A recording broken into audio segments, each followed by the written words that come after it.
Connaissez-vous avec quelle âpreté l'oppresseur, l'ennemi, poursuit la réalisation de ses plans? Souvenez-vous que si Dieu semble lui laisser le champ libre, c'est pour atteindre plus sûrement en nous les deux résultats suivants. Il veut que nous acquérions une connaissance expérimentale de l'infinie grandeur de sa puissance, et qu'elle ne doit pas être à l'infini de cette puissance.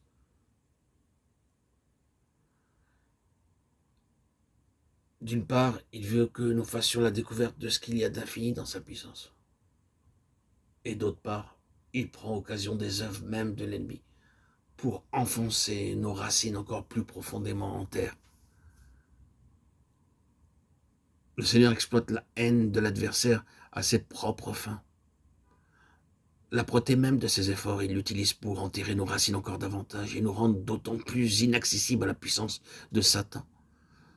Dans nos épreuves, tous les efforts de Satan se retournent contre lui. Dieu y veille. Des racines par-dessous, du fruit par-dessus. C'est là, nous en sommes certains, ce que Dieu est en train de faire. Nous traversons épreuve sur épreuve, c'est l'ennemi qui en est la cause. Et le Seigneur ne nous en protège pas. Mais dans l'épreuve, nous apprenons à mieux connaître la vraie puissance de notre Dieu. Et grâce à un enracinement plus profond, nous acquérons une fermeté que nous n'avions pas connue jusqu'alors. Dieu est à la recherche d'un peuple qui ne puisse pas être ébranlé, contre lequel l'enfer, malgré toute cette démonstration d'arrogance et d'orgueil, doit s'avouer impuissant. Le reste poussera encore des racines par-dessous. Oui, c'est de cela que Dieu a besoin. Rappelons enfin, puisque Dieu nous compare ici à des plantes, de quelle nature est la sève dont nous vivons, devenue une même plante avec lui par une mort qui ressemble à la sienne.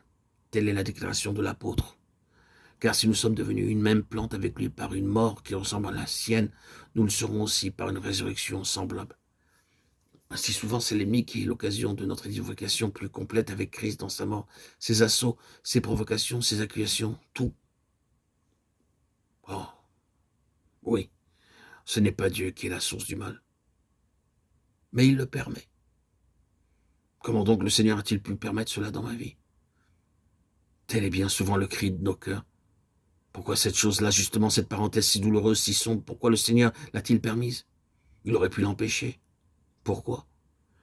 Mais c'est grâce à cette chose-là que nous sommes devenus une même plante avec le Seigneur Jésus dans sa mort. C'est grâce à elle que nous avons vu plus que jamais. Auparavant, s'épuiser les dernières ressources de notre vie personnelle, oui. Et parce qu'il en était ainsi, nous avons aussi connu le Seigneur comme nous ne l'avions jamais connu jusque-là et nous occupons maintenant une position telle qu'il ne sera pas si facile à l'ennemi de nous ébranler la prochaine fois.